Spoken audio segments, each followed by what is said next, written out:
Hi everybody, welcome. Components that we're going to use in our business is a geographic variable first. So recognize that we are really not going after everyone everywhere. That automatically all of you will absolutely have a geographic boundary from which we pull our visitors, right? Or the people we're interested in serving. So I'm a bowling center in my town. My pull isn't going to be 2-hour radius unless I'm doing something amazingly different and unique in my bowling center. It's probably limited to my geographic area within miles and or related to where the next bowling center is. You know, where's that overlap or boundary kind of thing. So my geography might be a few miles. It might be 10 miles, right? If I'm in a middle of a rural area, it might be as big as 50 miles if I'm the closest one. But geography is a boundary. If I'm Walt Disney World, my geography is way different. It's not 50 miles, right? It might be more worldwide or US based, certainly, and internationally based. Rest of North America, right? South America, Europe. But we've got another Disney property there, so maybe some overlap, people wanting to come to the States. You get the idea. Every organization in our field has a geographic boundary. So at a minimum, we should be defining our market using that as one of the variables. So again, recognize in this section, we're trying to identify the possibilities. So to do that, we're going to have to take this mass market and break it into segments that make sense. Geography is automatically one of them. I'm going to look for people in the Chicago area, right? And I'm also going to look for people in the Southeast Michigan area, if I'm a Traverse City-based resort, as an example. Demographic variables are incredibly common to break a market down by as well. So I'm going to use things like gender when it makes sense, but remember that example I just gave you. Sometimes gender makes sense, sometimes it doesn't make any sense at all because the needs and wants aren't any different. But maybe age does. Maybe the needs of a teenager are different in my amusement park than the needs of a senior citizen, right? So age tends to be, again, I don't want to say always used, but tends to be oftentimes used in our field because the needs of the market are different based on their age or their family lifestyle that they're in. I have small kids, might be correlated to age, but I have small kids and the needs I have from this restaurant are very different than when my children are now grown, or when I'm with a date, or I'm with my parents, or I'm with my colleagues from work. So recognize that demographic age might be more related to family status, single, married, partnered, right, whatever that variable is, young kids at home, no kids, etc. Other issues related to that might be income, race, ethnicity, religion, family composition, education level, occupation, employment status, etc. So demographic variables. In this chapter, there is a table that identifies our 6 variables that we're going to use to possibly break our market down, and it gives descriptions to that. I love this table. I use it all the time. Every time I work this part of the marketing process, I break out the tables and I start to walk through each of the segments, making sure I've thought about each one. So going back to geography for a second, it might not be where people live, it might be where people work. And for example, we were working with Canton Leisure Services over in Southeast Michigan, and they had a championship golf course. And we were considering markets and taking the overall market and breaking it down. And one of the geography variables we used were not necessarily people who lived in Canton, but people who worked in Canton, because they had several facilities in the area that were 3 shifts of workers. So they had workers that were getting out of work at 8 a.m. in that market. So we identified the possibility that let's break this market down by not people who live in Canton or live within X amount of miles. Let's think about people who work within 10 miles of our championship golf course that have 3rd shift opportunities. So at 8 a.m. when they got out of work, maybe we could get people from their workplaces to come golf on a Tuesday morning. Because guess what? We're empty. Did I tell you? Did I tell you that? Oh, that's right. I have business intelligence that proves I have opportunities on Tuesday mornings. Who's available? Guess what? I use geography as a boundary, but it wasn't where people live. It's where they work. So use this table. Please, when you think about your overall market, and walk through each one and say, okay, what is our geographic boundary or boundaries, right? Does marital status make a difference? The fact that someone's married or not married or has a partner or no partner, does it matter in my food service establishment? Does my fast serve restaurant or fast food restaurant, does it make any difference? I don't think so. So if not, go to the next one. Does education level make a difference? And so as I walk through each one, I'm saying, for my business, does this variable make a difference? The fact that you have a bachelor's degree, is that any difference than someone who has a high school diploma? Does it make a difference? Do your needs and wants change at all because of that in my bowling center, as an example? So walk through each of these, decide which ones make sense, and go through the entire list. So almost for certain, you would have demographic variable or variables you would use to break your market down. Next, we talk about behavioral types of variables. And really what we're saying here is, what do they do? How do we reach them? What kind of behaviors do they have that may or may not make a difference? And I'll go back to my bowling center here, but behavior is competitive type bowlers and non-competitive type bowlers. And in this case, I'm going to break that separately, because a recreational bowler has very different needs and wants from me than a competitive bowler. Because what's a competitive bowler going to look for?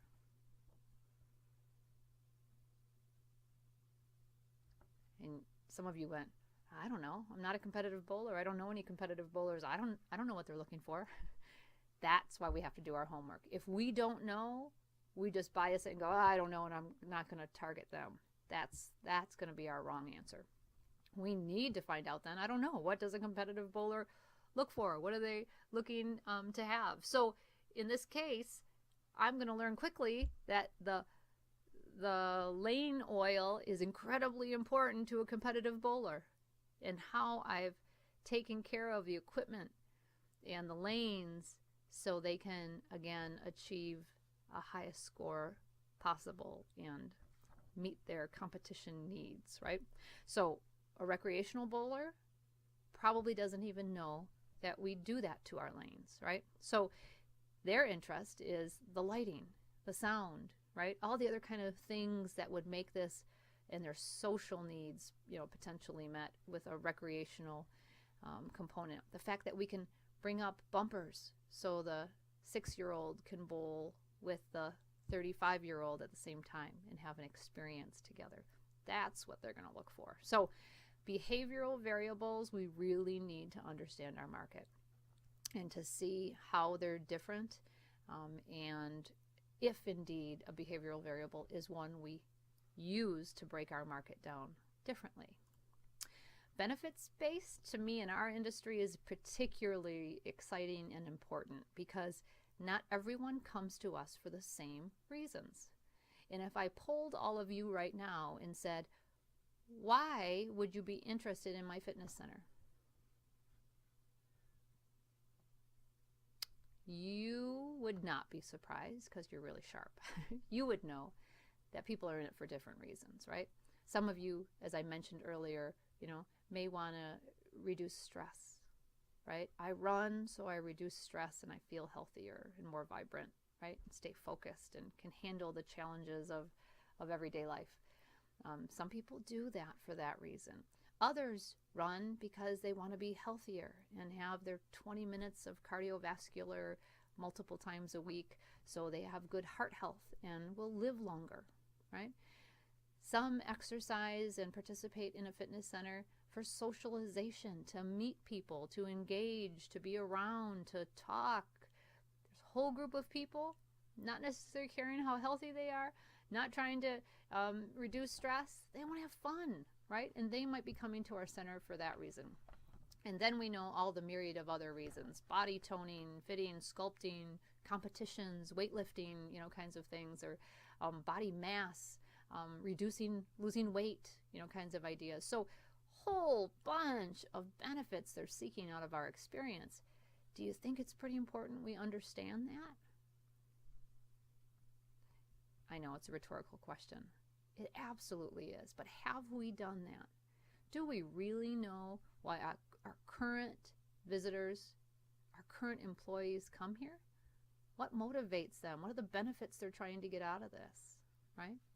You may even have employees or volunteers who are there to socialize. Some who are there for the paycheck. Some who are there because they want to make a difference in people they're serving's lives. And they're looking for that as their primary motive for being there. So the benefit people seek out of our experiences that we deliver is incredibly important information. And in general, we don't even understand who we serve demographically. We certainly have not become really sophisticated with understanding why people, the benefits they're seeking out of the experience. Remember that people buy benefits. They don't buy features. They don't buy the Olympic-sized swimming pool, the 20 cardiovascular bikes and treadmills and ellipticals, right? And the free weights and the classes that we offer. They don't buy those things. They buy how those things affect them, right? I buy how all of those things you do are going to meet my needs, are going to fulfill the benefits that I seek out of this experience.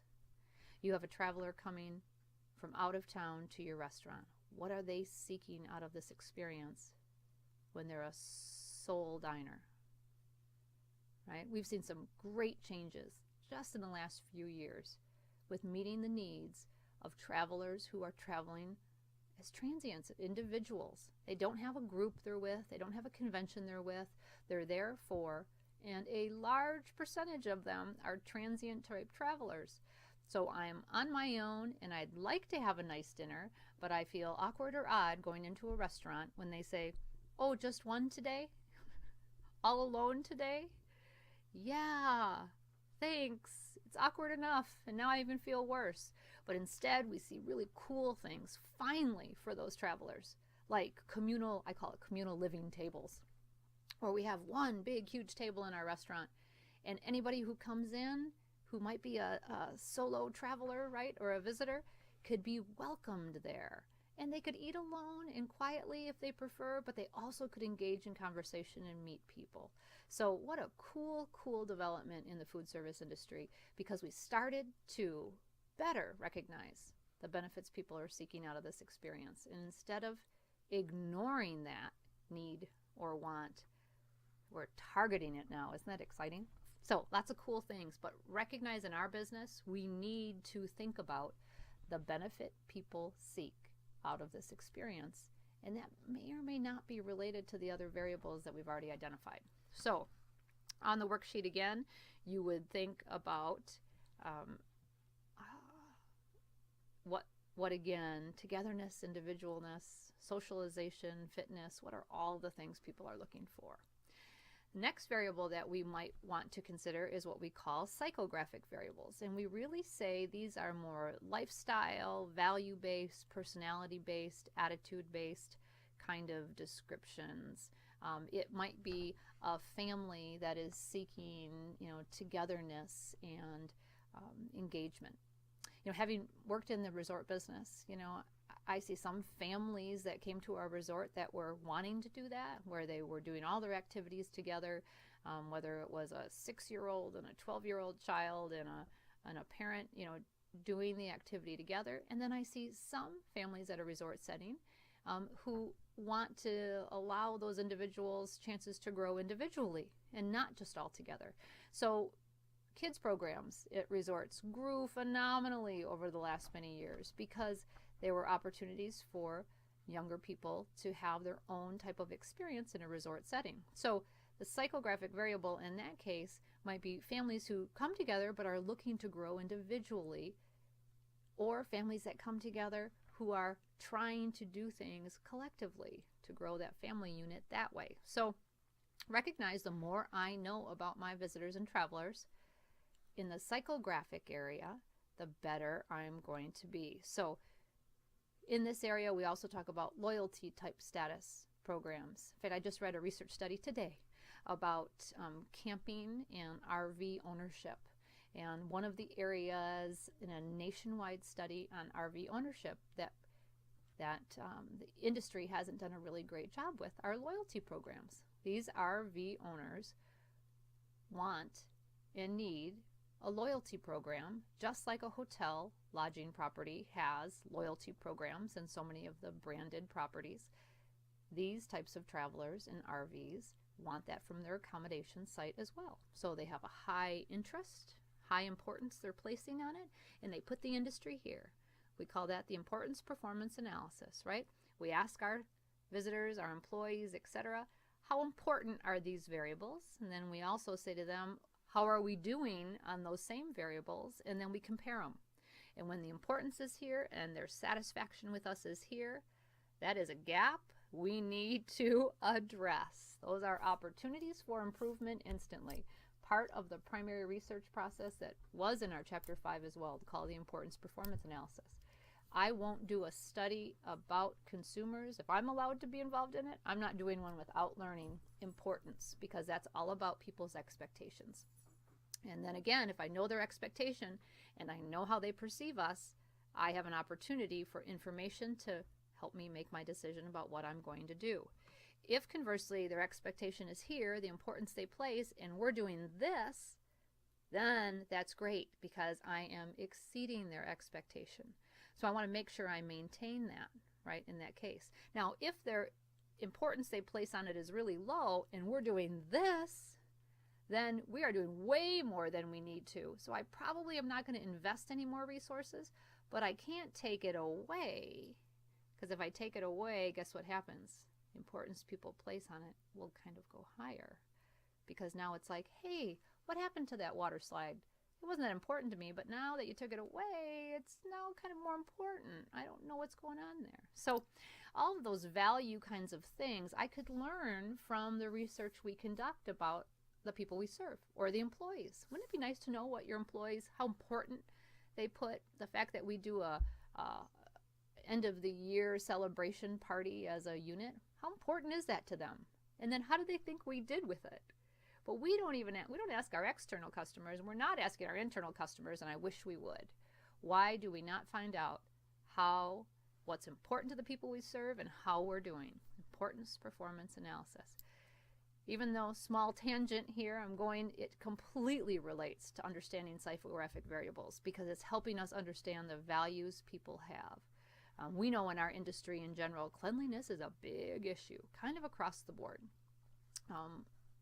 I would say it was probably the number one issue in every aspect of our business I can think of. If we're not clean, then we have big problems, because our industry, people we're serving across the board, expect that. But think about all of the other things we do that maybe it's less clear how important those things are to people, because we might not understand what they value, etc. So now if I take that information and I break it down by segments, let's look at men and women. Do they have greater importance on things than others? Let's break it down by ages. Do teenagers think about this differently than single adults in their 20s, than senior citizens? Do they look at this differently?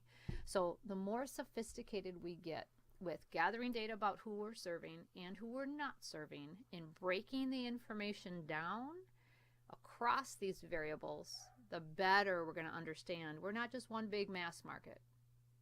Hey, we might have 92% satisfaction with the people we've polled, but let's break them down into categories and let's see how we've done across the board, because geez, I could have somebody at 100 and somebody at 80 and get to 90.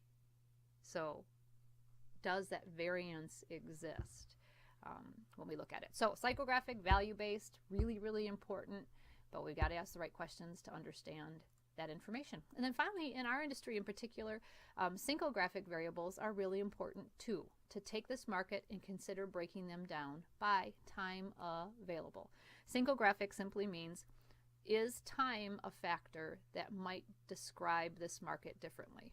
For example, I'm looking at my movie theater for people who are available during the day, during the school year.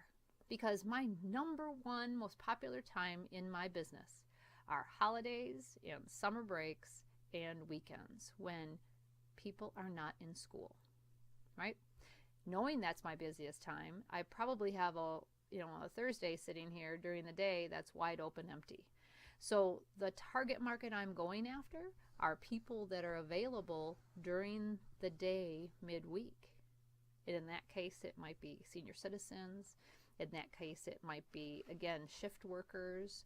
In that case, it may be other people like stay-at-home parents, moms or dads that are home with young people that we can get to our theater, right, because they have a time availability. So kind of, I like to say, unique to our business because we have so many different times that we're available to serve people that syncographic variable relates to us.